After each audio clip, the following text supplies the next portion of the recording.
Hello everybody and welcome back to I Was a Teenage Exocolonist. So last time we did some building up on our skills, we got some flirting with Deece and Simon. Sim's alive, by the way, thank God. We met another gardener too during Glow, but I didn't get to sneak out because I don't think I've unlocked that yet. So we're going to spend some time at the Ridges this episode to see if we can actually get there. But first it looks like we have somebody who wants to talk to us. You're looking around for Cal when you overhear him, just around the other side of the Geophonics Dome. For the last time, leave me alone. Doesn't sound good. You get oh my god, you guys, leave him alone! I'm on his side now. I was always on his side. I hate you. Get closer and find Cal facing down Rhett and Vase. They've cornered him, their body language calm and relaxed, while Cal's so angry he's almost shaking. Cal, please listen to us, Rhett says, spreading his hands. We're not here to conscript you. I can't force you to join the army. All I'm saying is that I need good, loyal, strong young men like you out there on the front lines. Rhett smiles. You're a good boy, Cal. I admire your passion for peace and your dedication to fighting for it. That's why I'm here, asking you to help me protect the colony. Protect the colony, Cal spits. That's such a lie. You're not protecting anything. You're just slaughtering defenseless animals in their homes. It's disgusting. Hey, Vase retorts, taking a step towards with his fist raised. Show some respect. You're gonna hit a civilian, Vase? Cal squares up, like he's ready to take the hit. For who? He asks, voice sharp. Psychopaths like you? Vase roars and looks like he's about to take a swing, but Rhett holds him back with one raised hand. Vase slinks back to Rhett's side, glowering at Cal. I can tell you need a bit more time, Rhett says. I just want you to know that my door is always open if... Get lost, Cal says, cutting Rhett off. Rhett looks surprised. I'm not interested, and I never will be. Vase looks like he's about to lip off again, but Rhett speaks before he can. All I can ask is that you keep it in the back of your mind, Cal. When you come around, I'll be happy to talk about your options. When you come around? You guys are so annoying. With that, they leave. Vase gives you a scathing look as they pass. Fuck you. I'm flipping him off, you can't see it. Cal sits down heavily on the sack of fertilizer he must have been carrying before Vase and Rhett cornered him. This isn't even the first time, he mutters, his face in his hands. They're really dead set on getting me to join the hunting parties. I told them I don't want to kill anything, and Rhett was like, it's okay, you can just tell us how to kill them. He looks exasperated. Like that's any better. I wish they would leave you alone. Me too, Cal sighs. They have a real messed up idea of what it means to serve the colony. Like who do they think that grows their food? Ghosts? They probably don't even know what growing is. Cal picks at a loose thread on the sack he's sitting on. Man, this whole ward is light speed stupid, he mutters. Lum and his people come crashing in here and think they can run the place because they have bombs and guns, and nobody stops to think, like maybe we're actually the invasive species here. We need to live in harmony with nature. I'm glad you agree, Cal says. I just feel like we just showed up and plopped ourselves right in the middle of the food web, Cal continues, and we didn't even think for a second about the chaos that would cause on the ecosystem. We owe it to this planet to try our best to understand. Cal looks out towards the walls. Maybe the answer is out there, he says quietly. You go on expeditions a lot, right? Can you keep an eye out for, the answer to everything? I can try. Cal's shoulders slump in a sigh, and he pushes himself to his feet. Man, I wish I could still talk about this stuff with Anemone, he says, slinging the sack of fertilizer over his broad shoulders again. You could see why Rhett wanted him to get in the defense force so badly. I miss her, Cal admits. I miss that we used to be close when we were kids, he shakes his head. But she's gone all human supremacist now, and I just can't stomach that, you know? I can't either. I still can't believe it's Vase's influence, but she's doing it too, and it's driving me insane. Oh? You find Mars frowning over a textbook on her holo. She flips through the pages with growing disgust, until finally she gestures angrily to dismiss the screen, and then drags down her face. Ugh, she exclaims. People totally suck. You slide into the seat next to Mars and she sighs. I told my dads about my plan to get the adults to adopt Kudos as a way to encourage the arts, and they got really weird about it. Like they think it's a good idea, but then they told me I should read up about Earth's history. So I did, and you know what I found out? People suck. The whole reason we left Earth was because trading money for stuff was a bad idea. It made a few people rich and everyone else poor, and it kinda destroyed all the culture, and people fought and killed each other over it.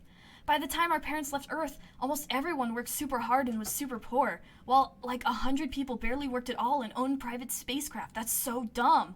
I didn't think about that. That's true.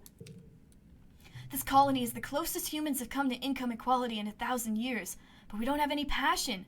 And Earth's history is full of people with passion who end up turning into supervillains, while everyone else starves, Mars says, crossing her arms. Is that all we're capable of?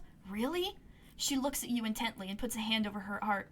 I'm a passionate person, Yabby, she says. Is being a despot all I'm capable of? You're gonna have to work at it. Mars nods with conviction. You're right, Yabby. I'm glad I can always count on you to remind me to be better. There has to be a middle ground between austerity and inequality, Mars continues. I don't want to have everything while everyone else has nothing. She's really grown up. Can I just say that? Like, remember, she used to be, like, super bossy and rude as a kid, but she's really grown up, and she's become confident and, like, actually cares about the other colonists and wants everyone to help. It's really cool. I really like her character growth.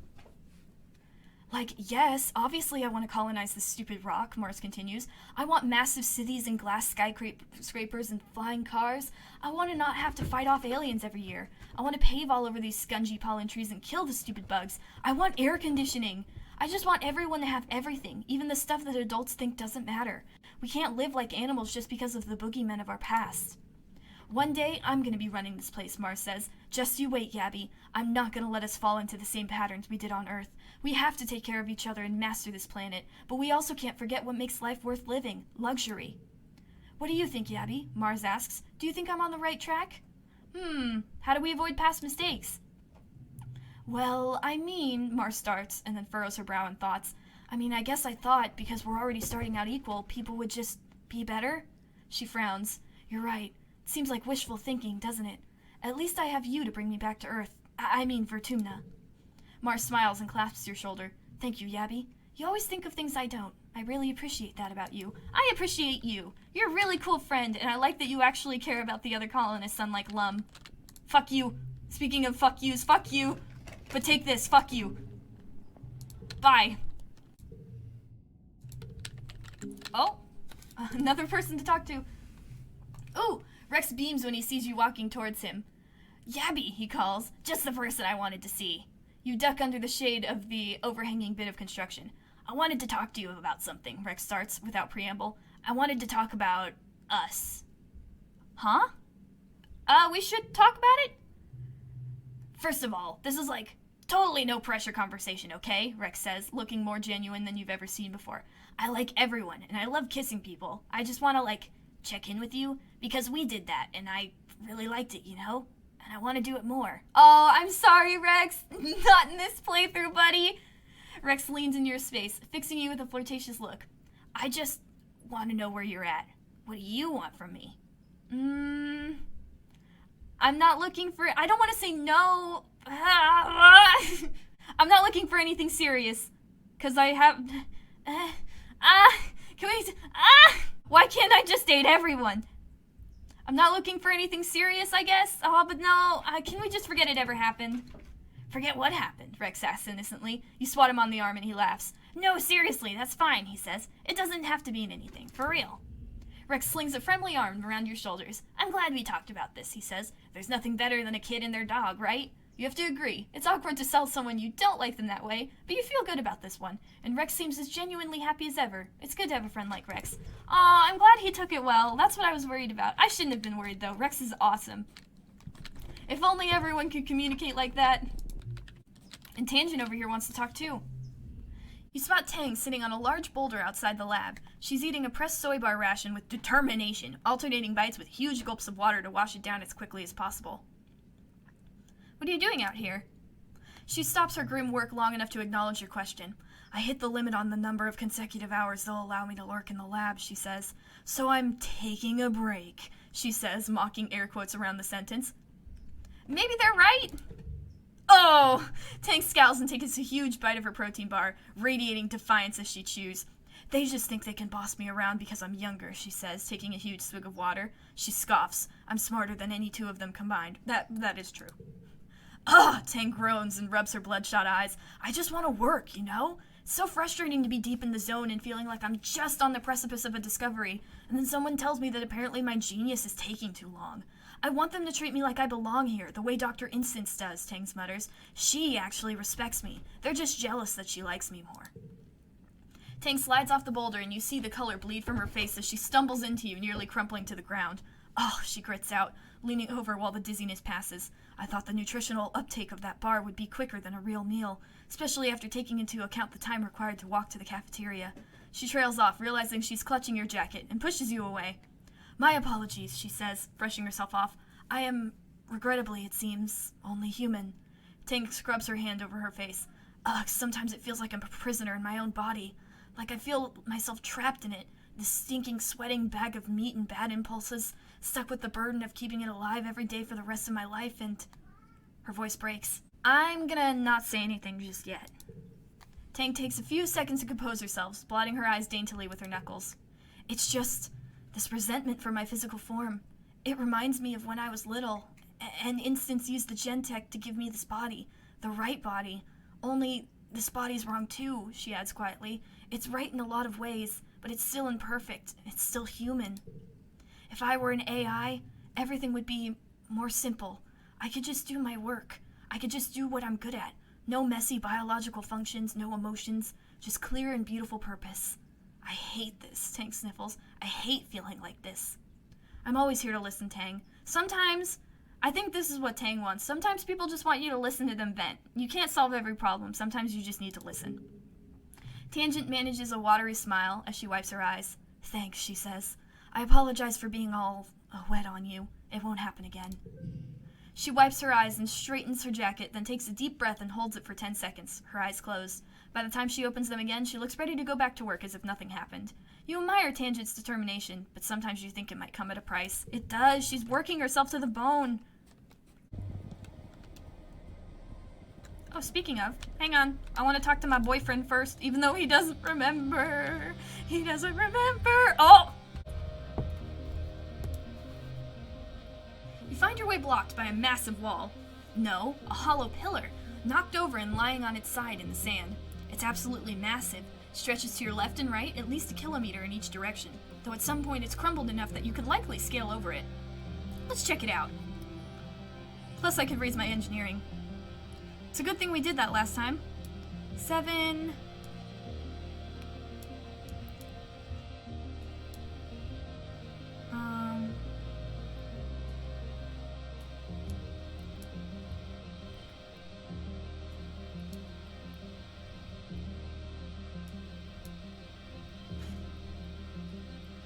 Alright. Oh yeah, this is fine, this is fine. 5... 5, 5, 3, 1. Okay, yep. 9, 5, 4, 4, 0. Perfect. You find more scraps of conversion domain writing and technology. You document everything and bring it back to Utopia. Alright, we've got more learning. Oh, yes, it was blocking the way. Sim! Sim? Sim! There you are. I got worried for a second. Sim materializes out of the forest before you. Yabby, he says gravely, forgive my directness, but you come with me. You must come with me now. He places his hand on your shoulder. Please trust me when I have done my best to argue on behalf of your kind. I hope only for the continued survival of humanity. Huh, ominous. He crouches down to slide into a hidden opening under the root of a tree. You follow, feeling strangely as if you're crawling into the belly of some animal. You emerge into a cave filled with the hum of strange machinery. A bank of ancient-looking control panels and a crystal tank of glowing liquid seem to almost have grown out of the natural rock. Mineral deposits from moisture trickling down the walls have reclaimed some of them. Sim leads you to a console. This is the array, he says, pressing what seems to be buttons. As I've explained, this body I wear is only a vessel. My consciousness, the person who I am, is stored in the array. I return to it regularly, storing my body in the regeneration tank while I back up what I've learned that day into the array. Physical forms are prone to injury and death, Sim says quietly. Oh, I know that. It is temporary, but highly unpleasant. Therefore, the Overseer prefers to remain in the array. Sim directs you to 2 weirdly fungal growths. Please, take hold of these interface handles. You cautiously touch the handles and say, the Overseer is a computer? The word software is more accurate. A strange presence speaks in your head. I'm gonna play it cool. I'm cool. I'm cool. You can feel the Overseer pause. Then a sensation in your mind that reminds you of something clearing their throat. I am the Overseer, the voice continues. I speak for the Gardeners and the Lorax, who will now show you what we are. I'm ready. You have the oddest feeling of your memories being inserted into your mind. First a trickle, then a flood. A civilization called the Convergent Domain once existed on this planet over 2,000 years ago. In your mind, you see their dominion stretch from pole to pole, their farms and solar arrays glittering on surfaces of their massive cities tunneled below. I already know about the domain. We are aware of that, the Overseer replies, its voice dry in your mind. We know most everything that happens on this planet. The Convergent Domain created the Gardeners as their ecological control system, a vast network of artificial intelligence stored deep underground in a digital array. Self-propagating control towers and cloning stations were seeded, allowing a gardener program to take biological form, downloading a copy of its consciousness into a host body created to suit the task at hand. You think of Sim, his body created to suit the task of befriending you? Under the direction of the Convergent Domain, the gardeners controlled the weather, the acidity of the soil, the cultivated species in their farms, and the rapidly shrinking wild areas of the planet. The Overseer doesn't quite sigh, but you get the impression that it would. Over time, the domain nearly destroyed this planet. They didn't respect nature? Correct, the Overseer responds. They saw the natural world as an unending buffet of resources. Oh, who does that sound like? The exhaust from their factories blanketed the planet, choking out sunlight and oxygen. They consumed too much, destroyed the planet's ecosystem, then fought bitterly over the remaining resources. The last directive the gardeners were given by the domain was to repair the planet's destroyed ecosystem, the Overseer says solemnly. The gardeners tried, but it was too late. When the crops failed and the atmosphere became too thick for sunlight to pierce, the Convergent Domain perished by the billions. The last survivors took to the sky in colony ships and never returned. You try to imagine a tragedy at this scale, but it's just too enormous, too abstract to wrap your head around. The Overseer continues relentlessly, new thoughts flooding into your mind. Over the millennia, the gardeners took their task seriously. It takes little effort to render a planet inhospitable, but significant dedication to restore it. Under the guidance of the gardeners and the final directive of the Convergent Domain, nature at last reclaimed the barren planet. The garden existed in perfect balance, and now your species has invaded it. We had nowhere else to go. Your kind had the option to stay where they were, the Overseer replies, the tone of its thoughts darkening. Do you think we have empathy for the Convergent Domain who fled on colony ships? The ones who selfishly refused to give their bodies back to the planet they destroyed with their pride? You chose to come here, the Overseer continues, and you continue to stay here. You could instead choose to die. You shudder involuntarily. Some Vertumnan species have a technique of future sight, which the gardeners harness to catch glimpses into the web of timelines. We see that you possess this technique too, alone in your kind. We have foreseen that humans pose a great danger to this planet. You are a monoculture, an invasive species. You throw our hard-won balance into disarray. Since arriving, you have shown nothing but a willingness to consume the planet's resources and replace them with more humans. We didn't even know you were there. That sounds like an excuse. We have as much right to live as— I'm sorry we landed. Your guilt is inconsequential, the Overseer replies. We have observed that this emotion makes humans behave defensively.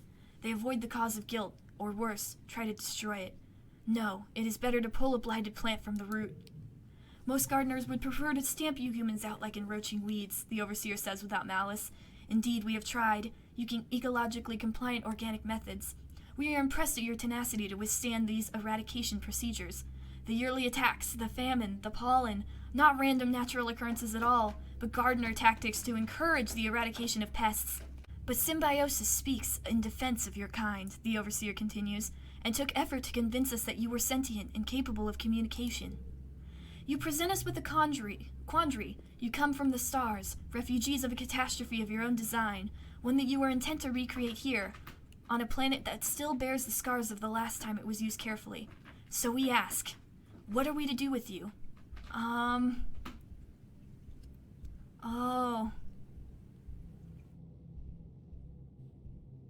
don't know.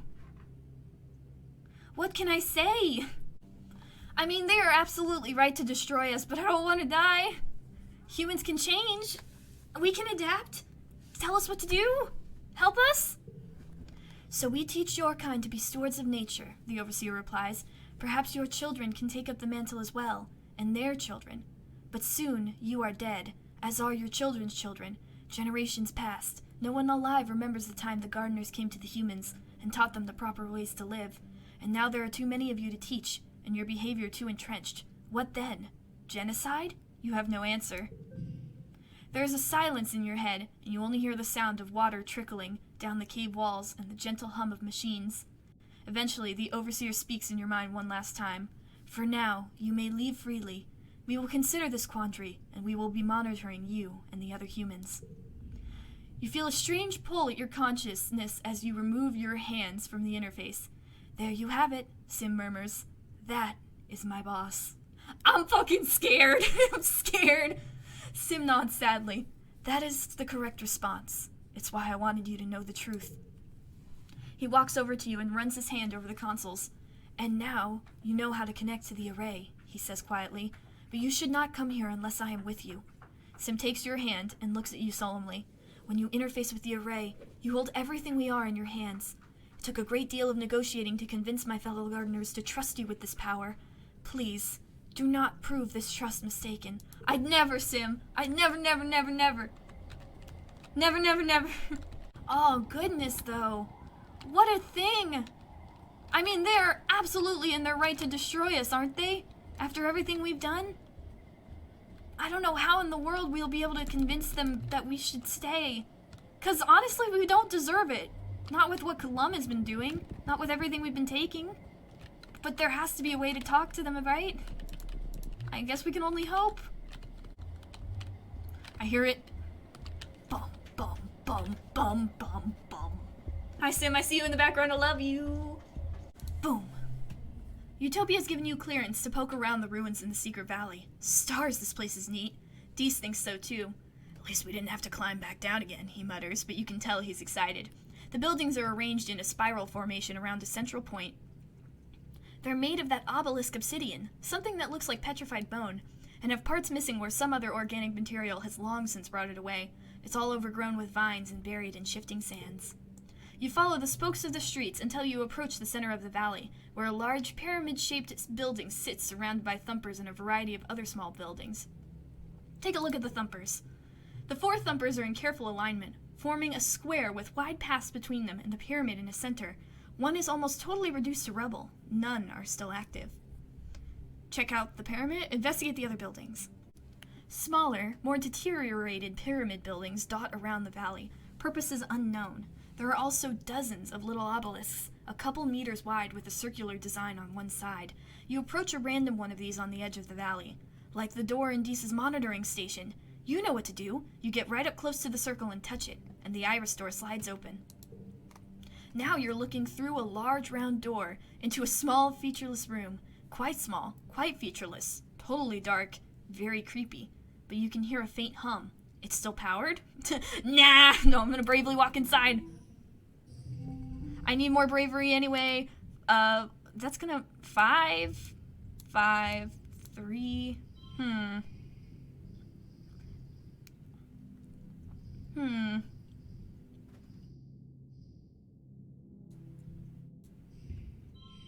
What's the difference? Oh, nothing. Oh, alright then. Card becomes 4.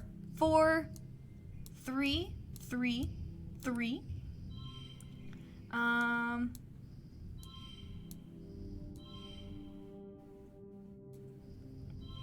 There we go. Alright, we got this. Oh, wait. 7, 4, 5, 3, 3? Hang on. Hey! There we go. You walk in, Dees close behind, and suddenly the iris closes, the floor lurches, and you're moving down. An elevator. The elevator squeals and we're back here, and grinds away like it hasn't been used in literally thousands of years. It doesn't go far, then grinds to a halt, and the iris opens to reveal a large room with obsidian walls. Like all convergent domain spaces, it's more cave than room, with stalactites everywhere, and a giant lumpy mounds of fungus. You wonder if the obsidian stuff they build with melts over time, running and dripping in extreme slow motion. There are consoles at the walls, like this is some kind of control room, just like the monitoring station Dees found. Most of it is long, dark, and covered with a thick layer of dust, except for one device with 2 weird bony, knobby sticks poking out of it. Is this the overseer again? Grab it! You're starting to get the hang of these convergent domain interfaces. You just take hold of these two stick thingies and you cease to be yourself. You're like a visual, audio, and weirdly tactile representation of something vast. You have a feeling of being in a large, complex space. No, like you are the space, a digital space, like a 3D computer system, as if you were sucked inside a 3D representation of the HoloNet. You could see files and processes and whole worlds of data, but in alien formats that speak to you in more sensation than logic. You let go of the sticks, and the console room comes back. You grab them again, and understanding fills your head. It feels not at all different from your bouts of deja vu remembering, like of memories being inserted into your mind, and suddenly you just know how to use this interface. You just think where you want to go, or what you want to know, and away you go. Sims requests that you not interface with the array without him echoes in your mind, but you're already losing a part of yourself. You bump against the Convergent Domain's digital security network and are immediately recognized and allowed inside, where the gardener's true consciousness exists, and from there, where they monitor and maintain the planet's ecosystem. Oh no! I knew what I was doing, I shouldn't say that. I thought this was Convergent Domain stuff. Well, it is, but I didn't realize it would take us to the gardeners. This interface gives you access to an overview of it. The scope of it is dizzying. There must be thousands of gardener AIs in there. Oh! A booming voice enters your brains and obliterates all else, speaking in more abstract thought than words, but out loud. What are you doing in Wormhole Observatory Array Console 5, you nosy little creature? Then an explosion in your head, and you're thrown backwards and out of the array. There must have also been an explosion in your hands, which are now singed. The console is blown out and dead. You're shaken. The overseer must not have liked you poking around in there. Oh, that's not good. You tell Deus about the array and the voice saying Wormhole Observatory. He looks around, impressed. The Convergent Domain was sure up to some shit, he says. You decide to call it a day. Your arms feel all tingly and weak from getting electrocuted, and your heart is still thumping a mile a minute. But you'll be back. Yeah! What just happened? Alright, yeah, let's go back. I don't know how long it'll take things to reset, though, so we can come back and explore more. It probably won't take too long, right? Oh! You roll out of bed at noon, because you're allowed to. Because it's your birthday. But also because you're exhausted. You barely slept at all last night. You've been having these nightmares since the siege. More and more every night. Like they're trying to tell you something urgent. You can't make any sense of it. All the imagery is jumbled together. All these possibilities and timelines and things that might happen. Some nights you wake up in a cold sweat, a scream already in your throat. You sit on the edge of your bed, run a hand through your hair, and check your holopalm. A few people wished you happy birthday, but that's all. You guess you're getting older. Birthdays aren't as important as they used to be. Right, and Mars wants to meet you for lunch in the lounge today. You'll have to practice your smile. Alright, let's go meet Mars. As you enter the lounge... Surprise! Oh, you guys! Oh no, but that's Tammy! Oh no! You do your very best to play along and act surprised. Woo! Streamers, balloons, great! All of your friends are standing around wearing goofy hats and clapping. Nomi is holding a bunch of balloons larger than they are, and Rex is wearing a cute little waiter's outfit with a bow tie. You accept their hugs and birthday wishes, trying to hide your exhaustion and demurring with a few pointed, "All this for me? You shouldn't have. No, really?" Rex wanders around with a tray full of little snacks, offering them to everyone with a vampy accent and a silly, air-headed giggle. The goofball act chips away at the natural awkwardness of a surprise party. That is, the first 5 minutes after everyone shouts surprise, and soon everyone is laughing and enjoying themselves. Despite your exhaustion, you start to smile too. Your friends are so amazing, and they're all here because they care about you. Then, you get some unexpected guests. The lounge begins to fill with Helio kids, mostly ones you don't know. The ones who usually keep to themselves and, well, don't much like you original stratospheric kids. Vase and Nem are with them, his arm draped over her shoulders. Nem gives you a little wave of acknowledgement for your birthday, which earns a weird look from Vase. I hate you, I hate you, I hate you. Hey, who invited you guys? Cal says, stepping forward, his hands clenched. This is a private party. It's a public lounge, Vase replies. We can sit wherever we want. Cal stomps right into the midst of the Helios. You guys think that just because you fell out of the sky, you're the wormhole's gift to Vertumna, he spits out. We don't need you. We ever needed you. All you do is make things worse, like this party. I'm having such a great birthday. You've rarely seen Cal so ready for a fight. He doesn't seem to care about the body language of the Helio kids, has changed from cocky to dangerous. You're just a bunch of fascists, Cal continues. You and Lum. This is such a great party. The lounge erupts. Oh no. Chairs screeching across the floor, and the Helios jump to their feet, yelling at Cal, calling the colony illegal and Cal a fugitive. They jostle him around, but Cal plants his feet and stands his ground. You hear a bottle breaking and see someone advancing on Cal. He's not backing down. Nem, make them stop! Hey, come on, guys, cut it out, Nem says tiredly. It's Yabby's birthday. Don't make it a big thing. They seem to respect her, so they back down, but not before a few parting libelous shots at Cal's parentage and alleged actions with animals. You guys are disgusting. She turns to Cal and pokes her finger to his chest. You provoked them on purpose, she says angrily. I'm not your friend anymore. Don't ask me to stick up for you if you're being an asshole. I asked you to stick up for us.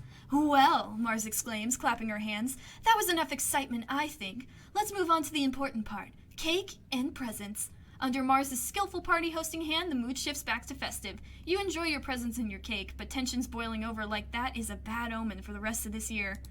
Oh my god, this was not good at all. Happy birthday to me. Happy birthday to me. Actually, you know what? Before we go, maybe I should relax a little bit with Dees. Or should I relax with Cal? Actually, let's relax with Cal after what happened at the birthday party. Poor boy. That was not a fun birthday party. Relax in the park. Your mother's white astrenia flowers are flourishing in the garden, and everywhere else too. They've really taken to something in the soil here. You even see them outside the walls. Something must be carrying their seeds out towards the wilderness. You haven't given up training Galaxy to follow simple commands. They clearly have the ability to understand when you're trying to communicate with them. There's just a huge language barrier. Cal gives you the idea to try clicker training. Get them to associate verbal commands with actions and rewards, using a clicking noise as positive reinforcement. You may as well give it a shot. Ooh, there's an animals challenge. I like that. Alright, let's see. 6, 6, 6, Satan! 6, 5,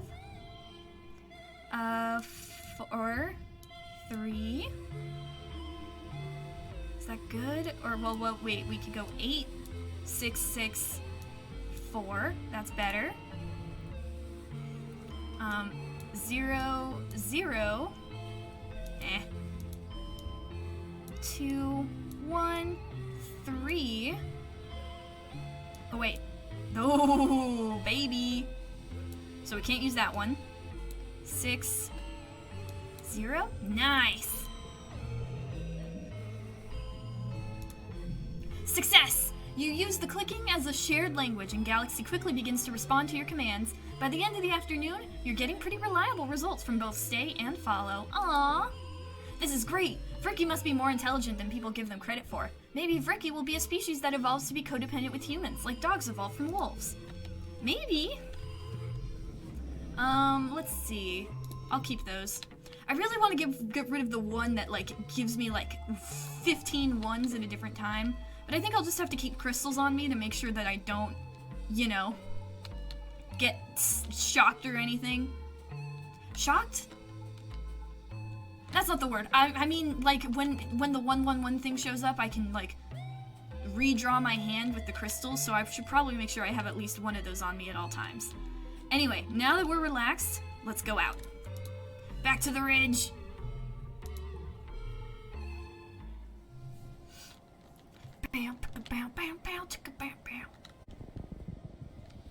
Oh! Sim? You're trekking through the wilderness when something catches your eye. To anyone else, it'd simply be a weird depression between two roots, but it pings something in your memory. Isn't this what the entrance to the Overseer's Cave looked like? You decide to check it out. Your hunch is correct. The depression opens up into a passageway just big enough to wiggle your body through, but it widens even more to reveal a familiar door. You quietly push it open. The room you enter is not unlike the one where you interface with the array. There's a vat in the corner emitting a soft organic glow, and another computer panel, slowly being reclaimed by the rock in the wall. It's not hard to assume the planet is lousy with rooms just like this one, where Sim and the other gardeners can rest and respond if needed. This one, however, is not empty. You enter to find Sim, who is, aptly so, as naked as the day he was born. He is stepping out of the regeneration vat, clad only in strands of bioluminescent goo, that slide down his long limbs and patter to the ground. Sim's back is to you, treating you to a glimpse of skin usually hidden under layers of tattered dark fabric, the knobs of his spine and shoulder blades visible under his inhuman mana sculpture.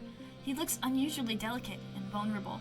He reaches out and gently wrings out his thick hair, humming a song you recognize from the Hollow archives. Oh, the one I gave to him? As if sensing, I can flirt! Yes! As if sensing the weight of your gaze on his body, he pauses and slowly turns his head. Yabby, he says softly, I didn't see you come in. I can see you very well, though. Sim tilts his head, smiling. Oh, he replies. He turns slightly, taking on a slightly more performative posture. Did I design this body to your liking? You have to say, he did! Now that you know the truth about the gardeners, Sim continues, we can be far more free with our words. He gestures to the regeneration vat. I have very few secrets from you now. You can come take a closer look, if you'd like. After a beat, he clarifies.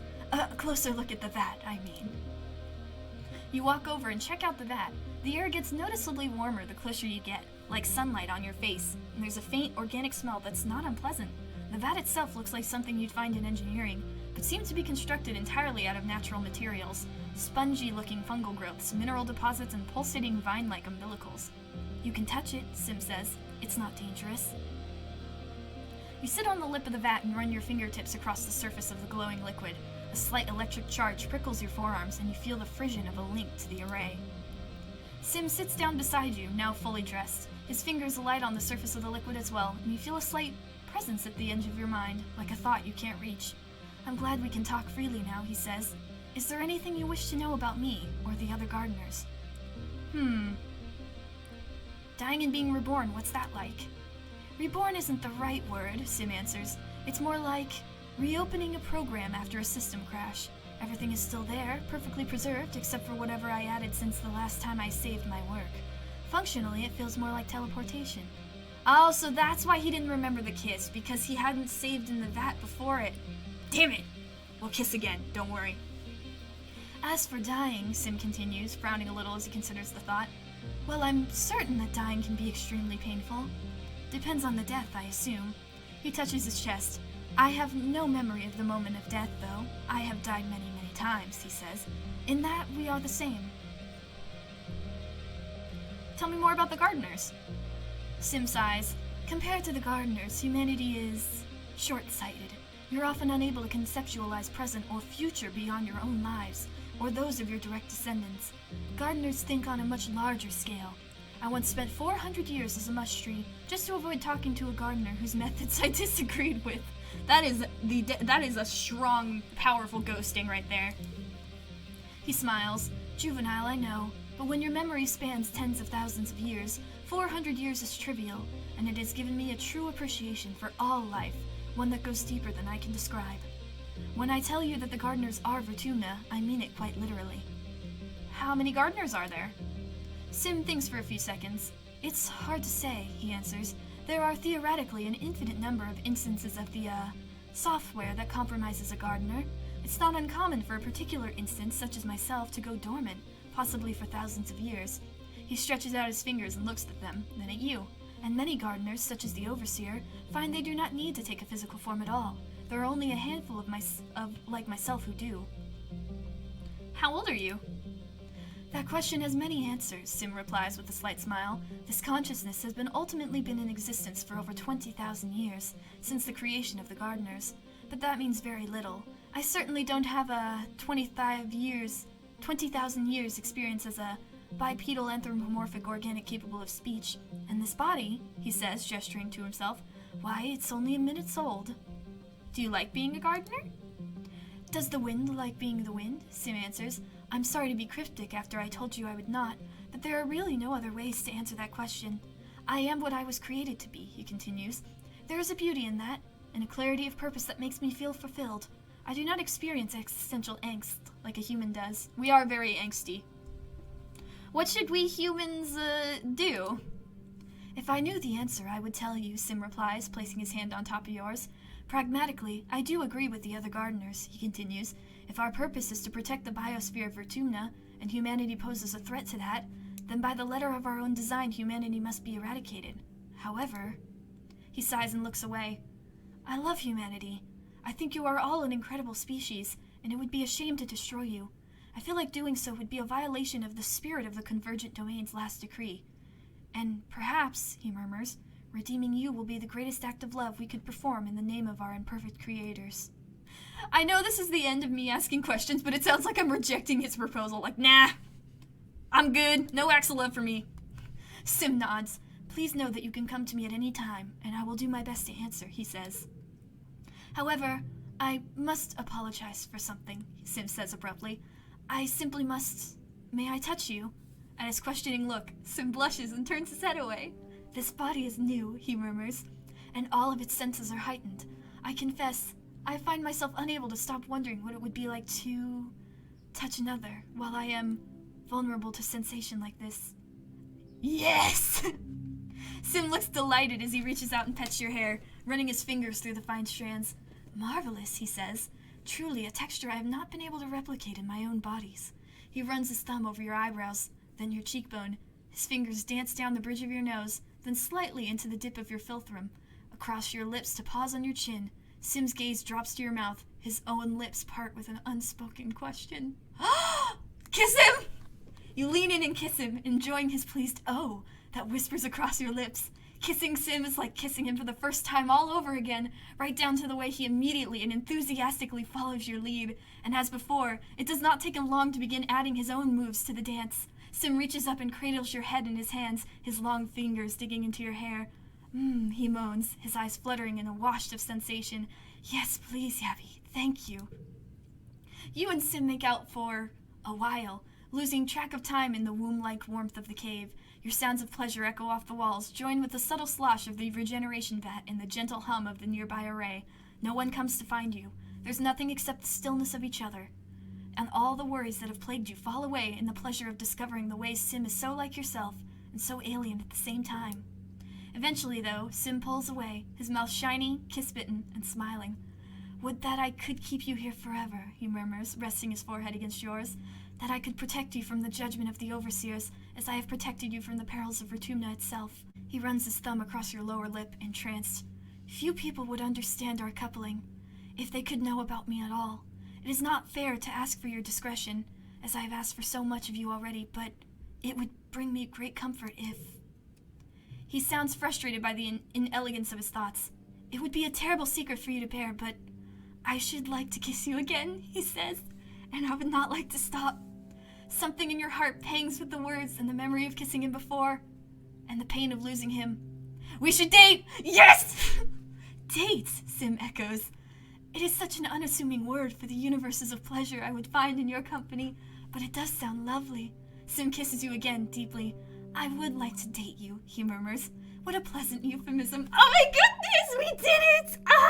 We're dating Sim! My boy, I love you so much. Oh, you're amazing! Saving that for later. Oh my goodness! Smitten, you started dating someone and you want to share it with everybody. Well, we can't, but... Wait, let me see. Let me see. Dating you! Yes! Alright, you march right back in your vat right now, young man. You're gonna remember this, okay? Get back in that vat and save this shit. I'll do the same. I'm gonna save my game right now. Alright, now that we are no longer single, let us go and see about... I hear the thumping. It's in the distance. We'll see what happens this time. I'm gonna do something stupid. I am in love and I'm gonna do something stupid. You and Deese are exploring the ruined wormhole observatory again. It feels so familiar. Like you've dreamed about this place many times, and it's like you're just remembering it all now. This time, the dream memories grip you. You wander as if sleepwalking down familiar paths. You look up and see the wormhole faint in the sky above. The time is right to observe it. Deese tries to keep up. Where are you going? He asks angrily. You don't answer. You're trying to concentrate on finding the place. You approach the large pyramid in the center of the complex. Beside it is one of the smaller elevators, a little monolith with a round iris door. This is the place. Your head throbs with it. Even standing outside, you know there's something down there. Find a way in. You look for one of the elevator monoliths near the pyramid and find it, but it's overgrown with snaking vines and brambles, with very large flowers all over. You could push through them, but... Dee stops you and shows you a Geiger counter leaning on his holopalm. These flowers seem to be radioactive. Your suit won't protect you for long. Oh no! Push through! This is like the freaking Valley of Vertigo. You soon realize your mistake as the radiation illness sets in. Brushing by those flowers give you a big dose. You'll be sick for days and need radiation treatment when you return. But for now, you continue, drawn irresistibly forward by something that sings in your head. It's Sim, my boyfriend! You enter the elevator, thankfully still working, and descend beneath the ground. It opens to a kind of antechamber room, with an exit at the other end, leading to the heart of the pyramid. There are glyphs carved into the crystal panels on the walls, symbols that resemble the wormhole. You start across the room. The further you go, the more your head swims. You have to pause. You think you might faint, and it isn't just the radiation. There's something down there, some great energy, and it's making your head hurt. You shake your head, trying to clear it. Wait, maybe this is a bad idea. Keep going! The fog slowly clears from your eyes. Your head still hurts, but you can think again. Dees looks concerned, even going so far as to reach out to steady you. Are you okay? Try to explain it to Dees. It's hard to put it into words. You just say, my head hurts.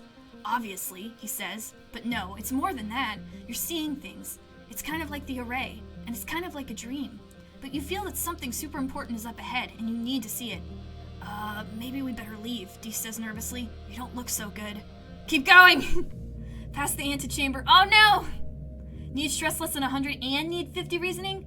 Need stress less than 100? How can we do that, though? Past the antechamber is a long hallway sloping down. Things around you are starting to look kind of weird, like two slightly different realities overlapping. Dees' face is starting to phase in and out of existence. You're hit with a strong wave of dizziness and nausea. Things seem to move in slow motion, but almost far too fast. You lean over and... Oh no! How the heck would we do that? Blackout. You slip unconscious.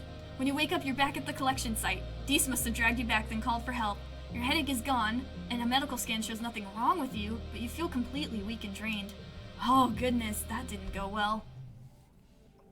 It was like the Valley of Vertigo again. We gotta go back there. We gotta see what's going on. I need to do it before Glow. Ooh. Oh wait, hang on, Nomi. Ah, dang it, I don't have any mushwood.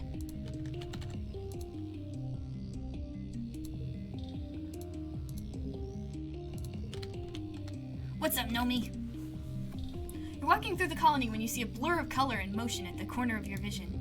Bang! Nomi collides with you in a catastrophe of failing limbs and high-pitched squealing, sending you both sprawling to the ground. Oh my gosh! Nomi exclaims. They immediately get up to their hands and knees and begin to collect the papers that exploded out of their hands when they fell.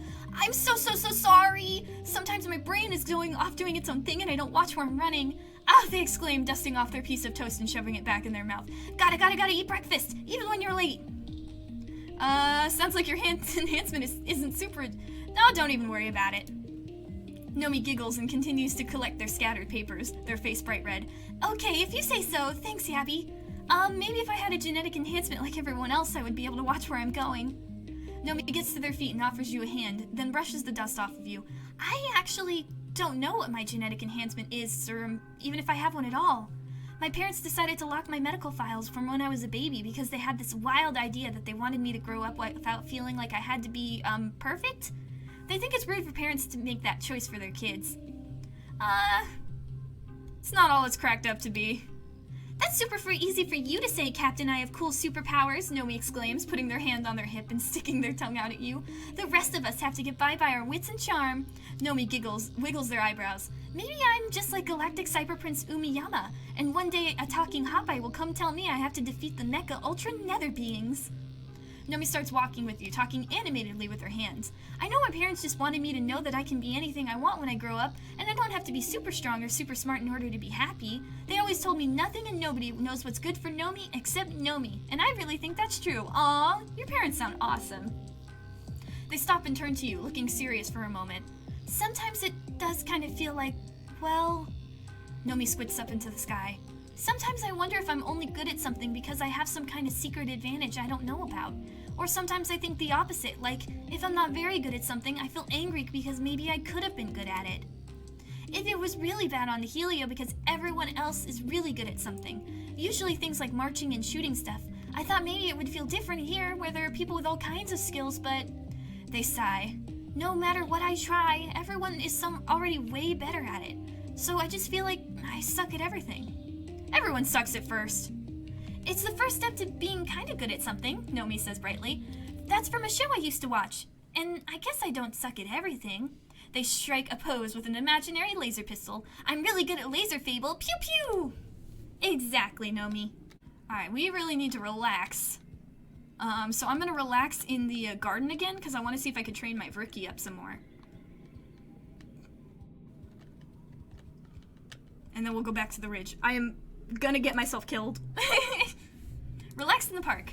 You and Cal go for a walk with your Hop-Eye, Hop-Pop. I forgot I named them that. Cal loves this little creature, and they love him right back. They must instinctively know that Cal is a safe person. Cal scritches Hop-Pop's shin. You're so lucky to have a little friend. You can feel your Hop-Eye starting to trust you more. They're still pretty skittish, and you don't want to see what those claws at the end of their foot can do, but they seem a lot more relaxed in your presence. You're petting it when it starts to chitter at you in agitation. Whoops! What's wrong, Hop-Pop?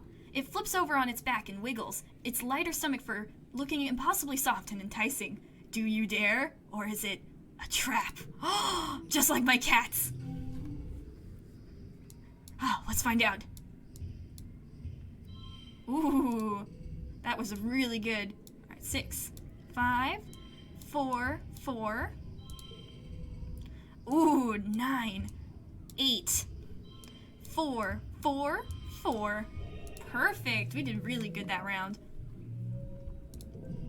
You're too smart to fall for this trick. After a few moments, Hop-Pop seems to lose interest. They spot a bug circling lazily overhead and flip back onto their foot, chittering as they begin to track it with their 4 blinking eyes. Aww. It tried to trick me.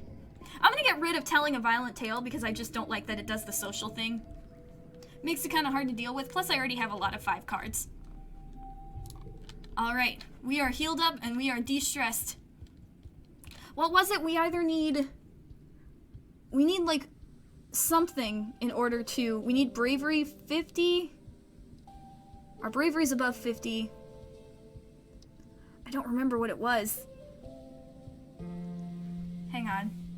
Okay, it's reasoning 50 or toughness 50. I don't have... Okay, we need to get more reasoning. How do we get more reasoning? Haha! Plus 3 reasoning. But that should go up a little more, right? Because of my gear? Let's put on gear that will help. Alright. Let's see. Plus 1 skill on challenge win. Okay, perfect. Oh wait, can't change gear during an event? Oh, let me leave real quick. Gallery. Oh wait, that's wrong. Alright, gear. Alright, we'll take all these off for a second, and then, okay. Plus 1 skill on a challenge.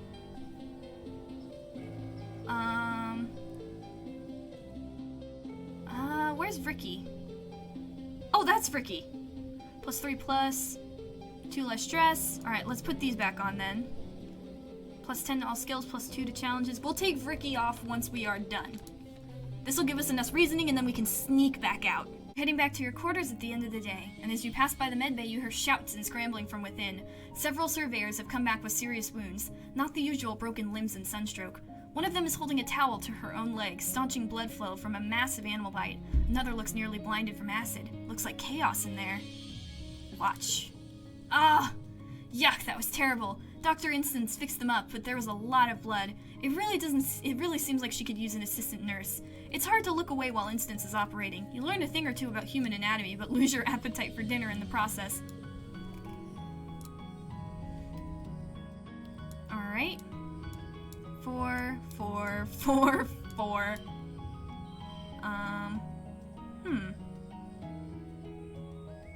5, 5, plus 1 gem. Ooh, there we go. Close. Ah, I'm already starting to get a little stressed out. Let's just push through. I dropped my pen. There we go. 5 reasoning. So we now have enough reasoning, but we are now... what was I going to say? We are now too stressed out to do the thing, so we need to relax again. So let's go back to the park. Why not? We were already just there. Why not? Relax in the park.